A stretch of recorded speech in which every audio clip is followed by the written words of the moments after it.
Thank you for doing that group work and going over your list of safety concerns and teaching safely that Dr. Lamb encouraged you to make lists of on the SIP program. And you guys did an excellent job coming up with your top 3 with the little group.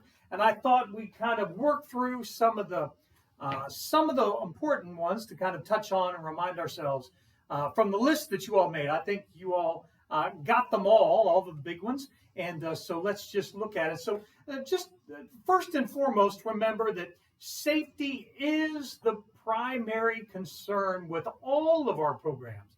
The programs are all developed to be taught and administered and learned and shared in a safe manner. So all of the programs are meant to be safe and taught safely and learned safely. So remember that safety is our primary concern. Now, and the first kind of category, right, was the environment, right? The environment. And you brought up making sure the room is comfortable, right? Temperature-wise, and as temperature changes. We live up here in the north, so temperature changes. We're in the midst of a temperature change now. So make sure that you might get there a little early, make sure the heat's on or the air's on or whatever it is, and that you take a scan of the area. Is there anything in the way, or cords or rugs, or if you have to move furniture, whatever. Now, it's easier when you have your own studio like this, and we know what's in this room and we try to keep it clear. But a lot of what I do in teaching, I call it gypsy teaching. So I travel around to a lot of different places, and I'm teaching in areas that are not mine. I teach there, but the building belongs to somebody, and I'm only teaching in that room maybe 1 or 2 hours a week. So I'm not in control of what happens in that room. So whenever I come into that room, I always have to scan, even though I've been in that room 1,000 times, to scan, make sure that everything is put away, that it's safe, that the temperature is right. The other thing with the environment is to make sure that there's a safety plan here in our studio. Of course, we have the safety plan there on the wall. The phone numbers are on the wall, the fire exits, the fire extinguisher, AED, first aid kit is all, has signs in the cabinets, so you know where they're at, you can see them, and readily accessible. But when you're teaching in somebody else's room, to make sure that all of that information is posted.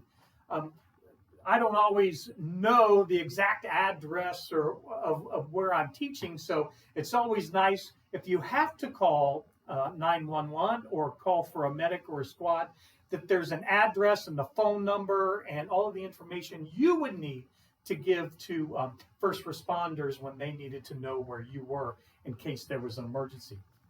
The other thing is to have your emergency plan, to know what you would do. All of our instructors, as an instructor, you're required to have first aid, so to have first aid, to have CPR, to be trained in utilizing the AED, and to keep those certifications up to date as well. So environment. Make sure that the area is clear, that provide everybody with a chair. I'm always, I start class, I set chairs out for everyone, even though it's not a seated class, because sometimes people just need to sit down. And if I notice someone needs to sit down, I might even sit the whole class down. That gives people permission to sit down that might need it. So make sure there's a chair out for everybody, that everything is as it is. If you have any posters or anything, they're not just laying around, that everything is where it needs to be. We have in our classes, we have a strict no-touch policy, and that's no touch for everybody.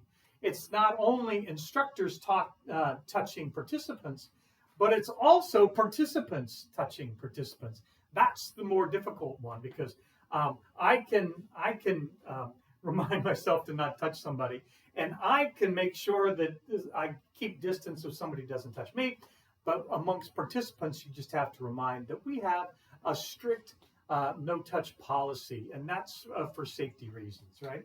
So then with the participants, right, you came up with some wonderful safety tips. First of all, to wear proper clothing, right? Nice, loose, comfortable clothing. Proper footwear, right? That was a good one. You'd be shocked and surprised what people wear to Tai Chi class. And I'm just like, wow, that's interesting, huh? And so to make sure to encourage proper footwear. The best thing is to remind your participants to stay within their own comfort zone, right? So only do what you feel comfortable in doing. Everything we do in our Tai Chi for health programs is challenged by choice, right? I challenge myself by choosing to do it. We don't make anybody do anything. So it's all challenged by choice. And just tell them, give them permission, right? A lot of times people just need permission to take care of themselves. So make sure you give them permission to work within their own comfort zone. To be willing to work with your participants to modify the movements. And as we continue to work through the movements of this form, we've been talking about the modifications you can make, the safety concerns that are involved in all of these postures as we move through the form. So, and always show the modifications as well. Don't just leave somebody to their own to figure it out. Work through the various modifications, right? So clothing, modifications, footwear, staying within their own bounds, within their own comfort zone, right? Remember that we've also had them at the beginning to sign release forms so that they, and there's in the book, in the Teaching Effectively book, there's release forms as well, and you can find them online. I always suggest, remember that we're not medical professionals when we're teaching Tai Chi, even if we are medical professionals in our work life. When we're teaching Tai Chi, we are Tai Chi instructors, so we remember our roles. We don't give people medical advice. We always refer people to their primary care physicians, right? And I suggest that they let their primary care providers know that they're taking the Tai Chi class. That may help influence what treatment plan their primary care providers are giving to them if they know they are participating in Tai Chi. So it's a good thing to encourage them. So in your comfort zone, modify as necessary. Make sure they're wearing the proper clothing, strict no-touch policy. Give them permission. A lot of it, a lot of safety is giving people permission to be safe and take care of themselves. So often we come into a class and I think I've got to be like everybody else and I've got to try to match the skill level. And that's just not where we are with the Tai Chi for Health programs. We want to make Tai Chi accessible for everyone. And that is allowing each individual to do their own Tai Chi within their own bodies, right?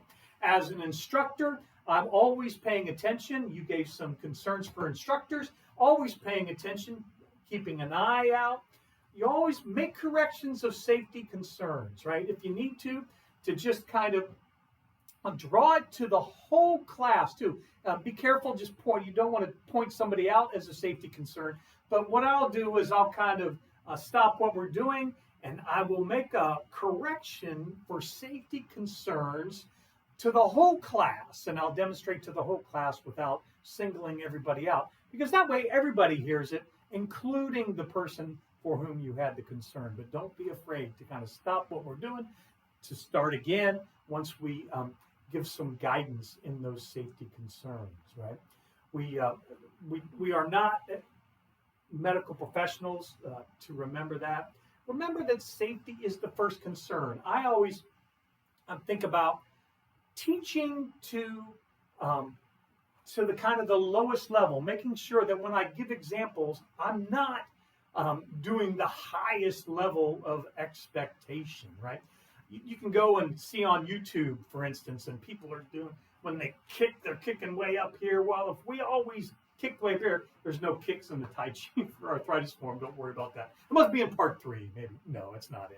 But even in let's say in the warm-ups, right? When we do that kick in the warm-up, for instance, and a lot of times people will get up and they'll start and they'll demonstrate these high kicks.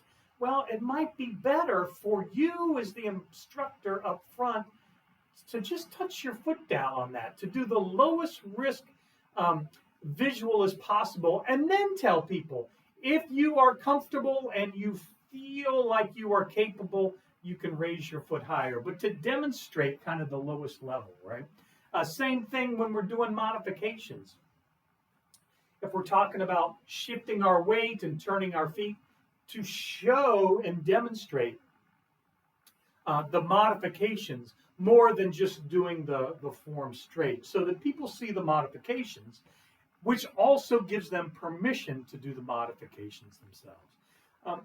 The program, we have to stick to the program. The program is created to be safe in and of itself, right? There's no high-risk movements. Those have all been taken out. It is intended the way we teach it. We're going to talk about the stepwise progressive teaching method in a little bit. That's going to be in our next little session together. And so even in the way that we teach provides a safe way of learning, a safe way of teaching. Remember, as teachers, we are learning as well. The more we teach, the more we learn. So we create an atmosphere of learning. And the program is intended to be safe in its very construction.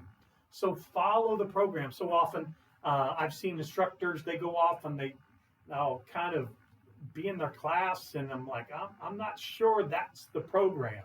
But we are called to stick to the program, and you'll be just fine. Take your time. Remember that we want to make it accessible for everybody. Do the modifications, encourage people to stay within their own comfort zone, and that includes us as instructors. We need to stay in our own comfort zone. There's sometimes my body may be aching. I need to be able to sit down as well and not force myself to overextend. In doing that, I give others permission to take care of themselves as well. So you've done good work, right? Remember that the goal of the Tai Chi for Health Institute is to empower people to take control of and improve their health and wellness and quality of life, and to provide a safe and enjoyable program that is easy for people to learn no matter what their physical condition, age, or even prior knowledge of Tai Chi is. Remember, we want to make Tai Chi open to everyone. Everybody can participate in our programs regardless of any experience, regardless of how old they are or their body types as well. The Tai Chi that we practice is safe, effective, and encouraging, fun, and enjoyable for all. Great work.